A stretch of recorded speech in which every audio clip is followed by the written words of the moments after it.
Hello, everyone. My name is Itoro Umontuen, the digital managing editor with the Atlanta Voice. We want to make sure that you follow the Atlanta Voice on all of our social media platforms and subscribe to our email blast. Visit theatlantavoice.com for more information. And to my left, your right, is Davante Jennings, the new president of the Young Democrats of Georgia.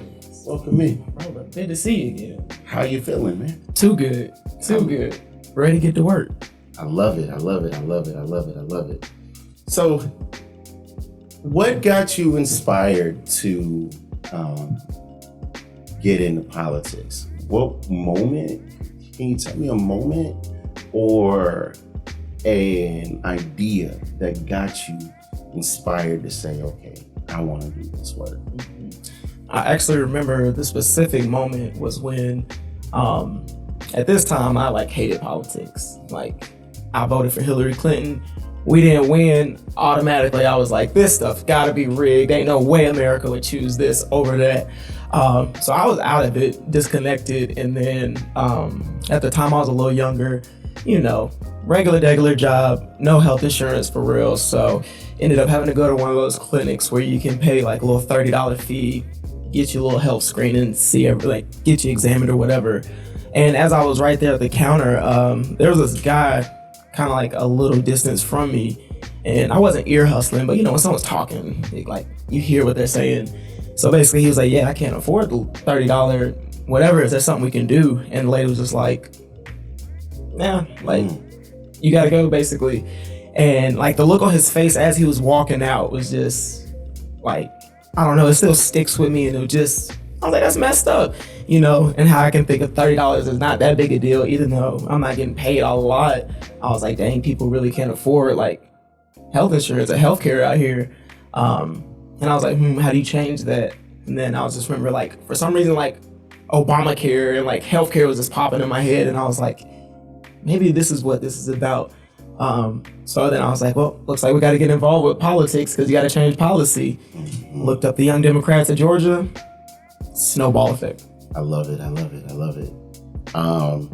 My next question is relative to where we are now. There's a lot of conversation about Black men in politics. We often hear Black women are the backbone or the conscience of the Democratic Party. And some of our Black men, some of us, we kind of are kind of bristle at that. How important is it for Black men to be involved in politics, and why is it important? And what is the significance of representation as a Black man in this space?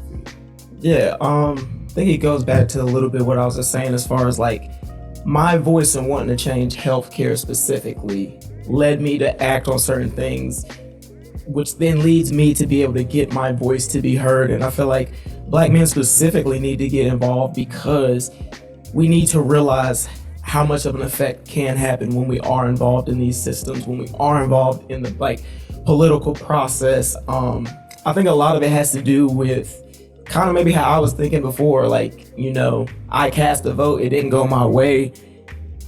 That's politics, that's the system right there, not realizing, no, you need to go hold elected officials accountable, what elected officials do, who's responsible for what. So once people, or we as Black men specifically, start to realize what roles do, what they control, and how tangible it is to actually change these things, especially locally, I think that's when we'll start to be I get it.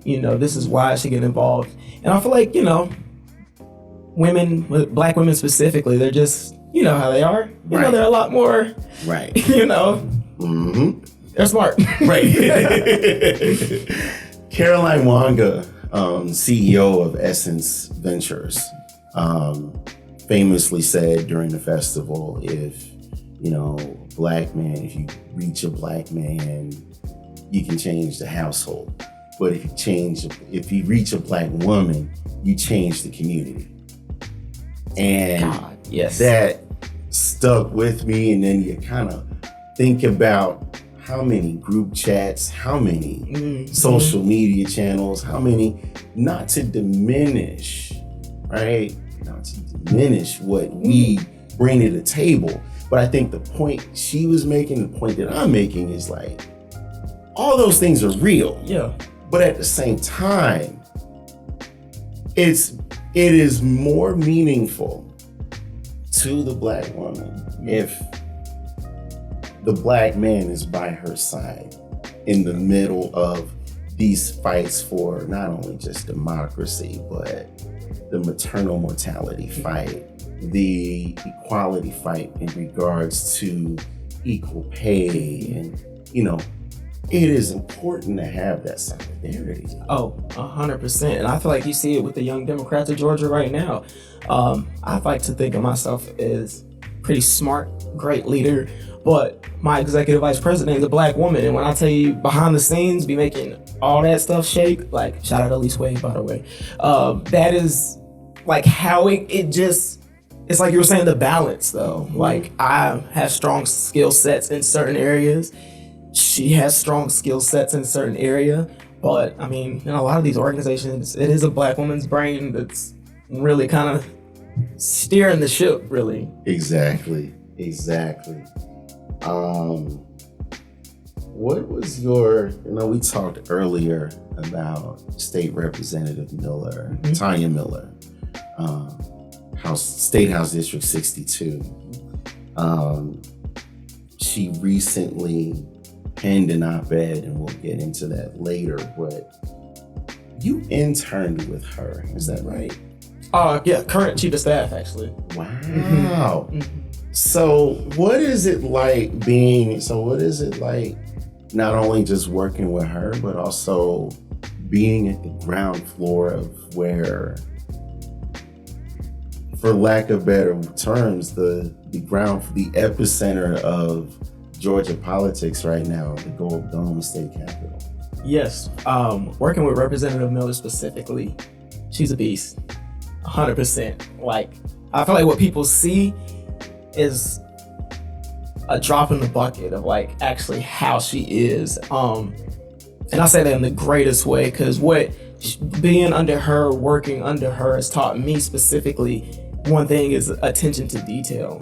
When I say she is probably one of the most detail-oriented people out there, she's one of those people where it's like if you read something, read it again, and then you read it again, and right when you feel like you got it and ready to like send it in or go to work on it, read it one more time. And it's like that attention to detail to small little things. It's like shaped me to be a better leader, better person. And just her demeanor is like very calm. Never heard her yell. Now when she's upset, you gonna feel it. You will know. You're definitely gonna know. But she has this way of like, it's like an art to it that I've definitely picked up on. And then being in the epicenter of like Georgia politics in general right now is crazy. Yes. I think we don't really fully feel it right now. Like we kind of feel it, but I don't think we'll feel it until like 10, 15, 20 years down the line when we read back on it and be like, wow, we were in the middle of like it all. Yes. It's wild. It's definitely wild. And relative to that, recently there was a school shooting at Appalachian High School. Offer our thoughts, prayers, and support to everyone who's affected by this tragedy. House Speaker John Burns penned a letter to his caucus basically saying he wanted tougher penalties for those who endanger students, stronger mental health reforms, and safe gun storage, which is what many Democrats have pushed for. But also other Democrats have said, this seems hollow. It rings with platitudes. State Representative Miller said, the time for thoughts and prayers is over. Senator Raphael Warnock said, faith without works is dead. James chapter 2, verse 26. But what would you say what would you propose, or what is the caucus, as best you see it, willing to propose or want to propose in light of, dare I say, the chickens coming home to roost? I think we've proposed a lot of legislation that could have prevented this, definitely this past session. So when, the speaker and other House Republicans come out and say these things, it does reek of like performative, or like, what do they call it? Political theater. Yes. In a way, because it's like you say all these things, but literally last session there was multiple bills that could have prevented all of this, everything you just hit, and y'all struck all of them down. So it sounds good, but it's like you're playing lip service to it. So I feel like we, as the Democrats, the young Democrats, we need to go right now focus on flipping these seats, because right now we can't really do much because we're outnumbered. It all sounds good. Of course, a lot of them, as far as Republicans, are gonna, like my state representative specifically, backpedal. I'm like, oh, I'm not standing with my caucus on this issue surrounding guns anymore because it's a problem. But it's like, all that sounds good. Right. It's time to go flip some seats now. Honestly, that's what we need to do. Exactly. So I want to spin this forward. You're now the YDG president, and what are your initiatives? What are your plans for the Young Dems, especially in light of this election right now? We saw July 21st, the most chaotic 27 minutes in American history, where President Joe Biden steps aside. We don't know what's going to happen next. Then he says he's going to endorse Kamala Harris. And then at that point, everybody just got information. Two-part question. First and foremost, what has it been like organizing younger millennials and Gen Z in this moment with Kamala and Governor Tim Walz at the top of the ticket? And I'll get to the follow-up on the back end. It's been beautiful. It makes organizing feel great. And this is with all due respect to President Joe Biden and everything that he's done. But like the energy was lacking when, as far as on the ground, when it was time to organize, people just weren't excited. It was hard. The minute the flip happened, literally we saw about a 34 to 37% increase in our chapters statewide. Some chapters saw their membership double. Literally, Young Dems of UGA, their membership is like up to 100 plus right now. Just literally over time, because people are like, I want to get involved. Now I want to so I feel like I stepped into this role at the perfect time, because now it's a great opportunity for all, especially we're getting a lot of new people who've I've never been involved with politics, now I'm interested.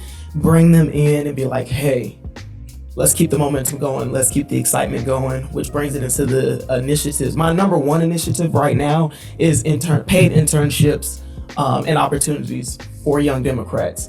That helps the young Dems as far as getting them the experience, the resume building, all of that.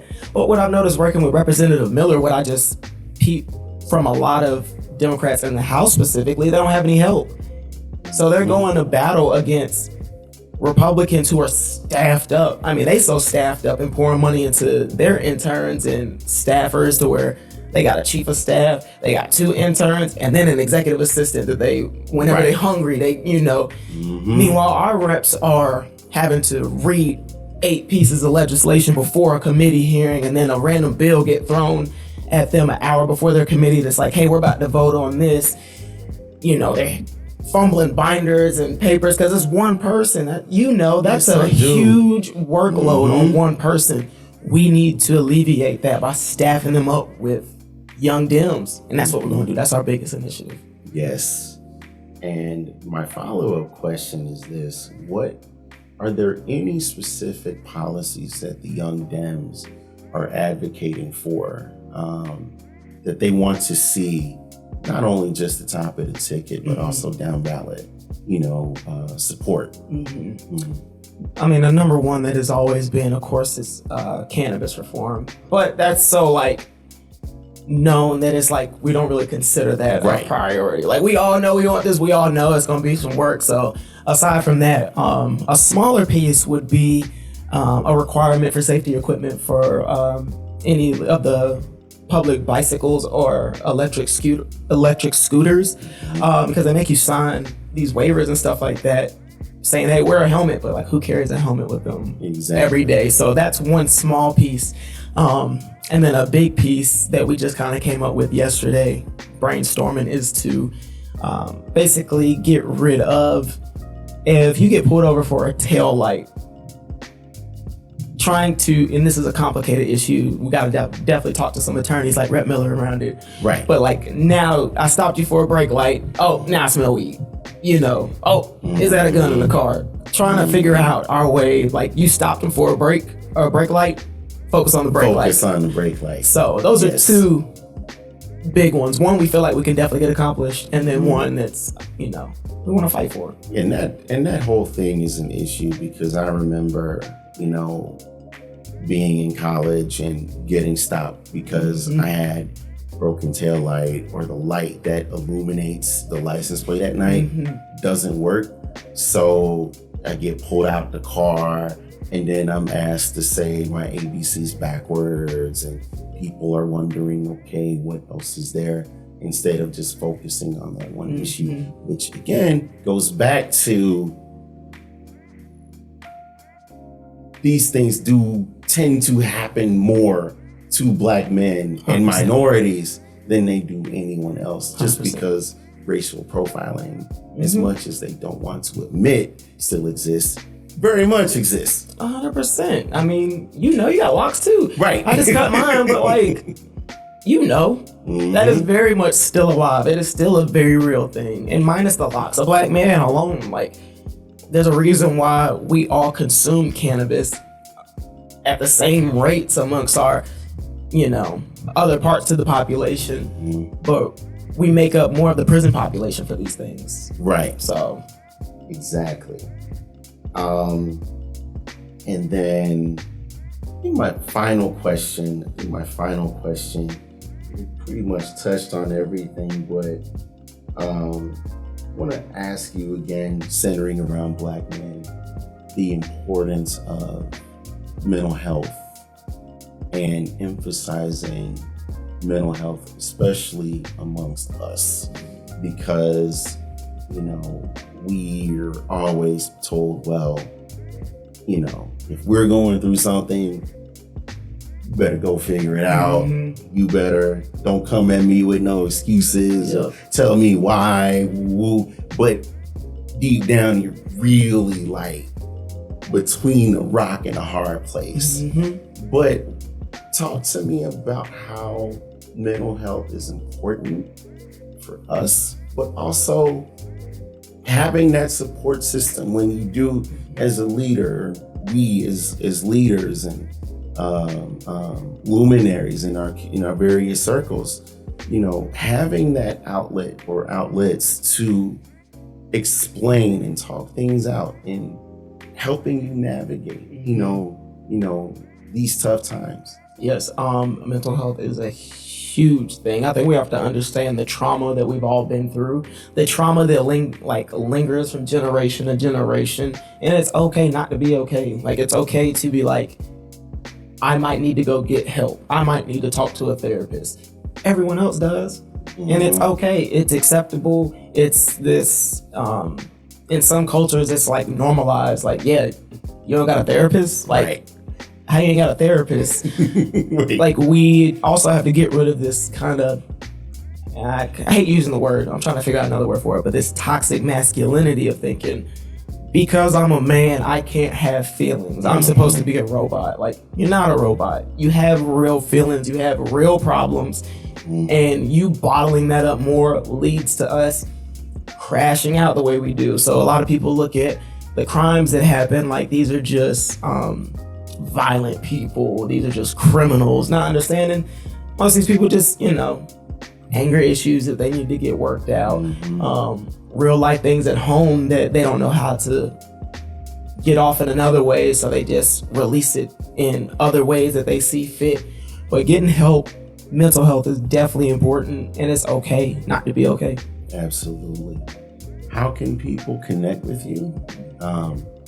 Feel free to drop social medias, emails, whatever you like. Yes. Davante Jennings, that's Davante Jennings on Instagram. Make sure you hit our website, the Young Democrats of Georgia, youngdemsga.org.